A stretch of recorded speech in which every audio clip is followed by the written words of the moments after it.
My STBXW came out in early December. I can't move on, really long story. My world is upside down right now.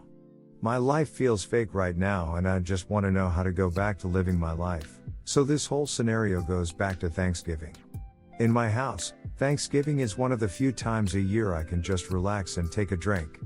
So I got a little buzzed, but my wife got wasted. Towards the end of our dinner, I was washing the dishes and my wife stumbled into the kitchen. She was a crying mess and I asked her what was wrong. She slurring her words so badly I could only understand, "I'm sorry." I took her to the bedroom, got her glass of water and laid her down. That was the day I started wondering what was going on with her. Then around early December, I went home early because of a bad fall I had at work. I showed up and I was caught off guard by the presence of another car in my driveway. This wasn't a familiar car either, it was a '03 Dodge Durango which I hadn't seen since one of my buddies crashed his back in '05 at a house party. Anyway, I went through the front door and my wife was sitting on the couch with a glass of wine in hand, and when I walked in she gave me a giant hug. I asked about the car in the driveway and she said it was a girlfriend. I asked where this girlfriend was and she said that she was taking a shower because she had spilled wine on herself. I didn't buy this story. I just felt in my gut that she was lying to me. So I asked again and she fed me the same story. I had an idea pop in my head at that moment. I just sat down and said, "I already know, that's why I came home early." Me and my buddies quit playing poker because I had an Oscar-worthy poker face, and that came into play here as well. She looked petrified and said, "No, what?" I told her that I already knew and that I deserved to hear it from her. She broke. "I don't think this would have worked if she hadn't already been drinking." She started apologizing and told me that she wasn't being her whole self and she needed to open and honest with herself.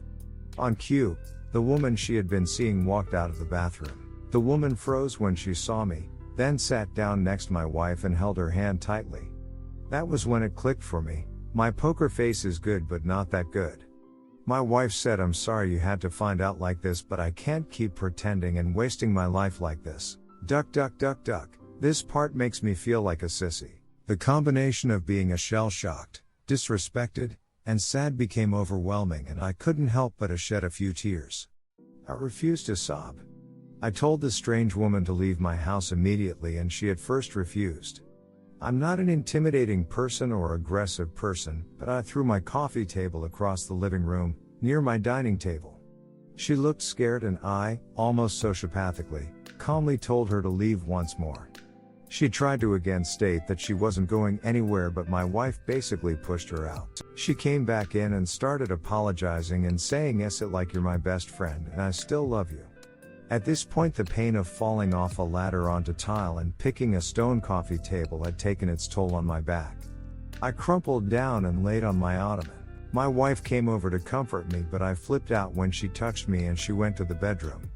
I slept right there on the ottoman. The rest of December was horrible. I really messed up my back and had to go to doctor. I was given some rather strong painkillers and a cane. The painkillers' side effect were drowsiness, so I was tired most of the time. Couldn't work because of my back, so I spent the month crying about the death of my marriage and my severe back pain, as well as watching Stargate SG-1. Didn't eat much. I had some crackers every once in a while, but I lost almost 13 pounds in 2 weeks. My wife stayed at her girlfriend's house for most of December, but she came over for Christmas. She and the girlfriend came over, and when my wife saw my dirty clothes, caveman beard, and my swollen eyes, she cried a little. They sat me down and said that my wife was moving on but that she still loves me as a best friend. She wants me to accept her relationship and stayed involved in her life. I found strength for the first time in weeks and told her that I was done with her. She had broken me and I wasn't gonna stand around and congratulate her. She left me alone with a broken back and broken heart. The girlfriend tried to talk, but I called her homewrecker. She got rather upset and told her that she wasn't welcome in my house. My wife tried to speak, but I cut her off and told her that the homewrecker needs to leave before we discuss any further. The homewrecker left and we talked. I told her that the divorce was coming and that she could take almost nothing from me. I inherited my house well before we got together and both my cars were gifted to me by my uncle around the same time I got my house. She looked a bit disappointed and I told her that this was the last time we'd speak in person. All communication would be through my attorney from now on. She begged to keep in touch, but I told her the truth on how I feel. I told that I thought about killing myself at least 10 times a day. I told her that she meant more to me than anything else in the world, but she betrayed me. I told her talking to her made me physically sick and I felt literal pain. She understood that, so that's where I've been. I think about her all the time now. New Year's sucked. I stayed away from alcohol during this period mostly because it's dangerous when used alongside my painkillers. Speaking of the painkillers, I should be rid of them soon. Those painkillers are horrible and I really want to go back to work and do something other than sleep and vomit. Duck, this got long. I'm sorry guys. This was kinda therapeutic for me in a way. Just letting the words flow really helped me. Has anyone been through something similar? Do you know how to stop thinking of your former partner? Please, I'll accept any advice. Redditor's reactions. Redditor 1, just wanna say, that is some absolute beal shit to cheat on your husband and accept him to be all up and happy for you when he catches you and you're ducking a fair partner.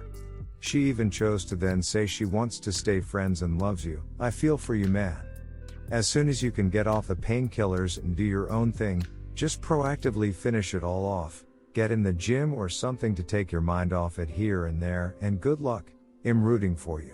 Redditor 2, her telling you that she loves you and you're her best friend and that she wants to remain friends is 100% about closure for her. She isn't doing it because it's the truth. She's doing it so she can tell people, look how great I am, I left my husband, but we're still best friends. Duck that noise. Redditor 3, she wants me to accept her relationship. Never gonna happen. You used our marriage as a vehicle to feel safe and explore your sexuality with other people. That goes against the tenets of your marriage. No matter her sexuality, that's no excuse to cheat on a partner that you've made a lifelong commitment to. This is a huge betrayal, and her wanting to be friends during this process after doing something like this means she doesn't completely understand or fully appreciate the gravity of her actions. She thinks she can have her cake and eat it too. She's just another garden variety piece of crap cheater you need to try your best to scrub from your life. Best friends don't do this to each other. People that love each other don't do this to each other. Period. That's what you need to think about when her name pops into your head. I think about her all the time now. Distractions. Work on yourself. Get in the gym. Hobbies. It sucks because your back got injured and you're probably not working right now. If you ever need to talk, reach out. Redditor 4, no mercy in the divorce. She knew the state you were in and didn't care. She wants to stay friends hoping you would take it easy on her. Redditor 5, it's simple. Someone who loves you does not cheat and lie and gaslight and sneak around. Don't ever kill yourself over a low-life cheater. You'd be laying dead and she'd still be sleeping around and having her life. Not worth it at all. Move on and pretend she never existed and meet a genuine girl who is not a cheap belong to the streets type person. Redditor 6, let me guess. She's been gay this whole time? She just couldn't hurt you by telling you? It's bullshit. I know a girl who left her husband for another woman. 6 months after the divorce she was begging him to take her back. She'd dumped her lesbian APBC, she had been cheating on her with another girl. All of a sudden she was heterosexual again. She caught hell from her family and friends. Her husband refused to take her back. Had moved on with another woman. Redditor 7, I hate how cheating spouses think they should be praised for coming out and being their true self. It's bullcrap. They are still lying cheats and don't deserve anything from you. Good job standing your ground. Having her as a friend won't help you, she just wants to make herself feel better. Assuming you have no kids, go completely no contact as soon as the papers are signed and only minimal until then. Have you a close friend or family who can spend some time with you? You shouldn't be alone. Also Stargate SG1 is the amazing. Redditor 8, I would tell that she's not my friend. She actually would have never treated her friends like this. That am way less to her than a friend. Am a pawn to her. A pawn to use and toss aside once she has a new life lined up. That she lined up behind my back. If she cared about who she would look me in the eye and told me with integrity and respect before getting involved with someone else. Cut her out, lick your sounds, stay the course.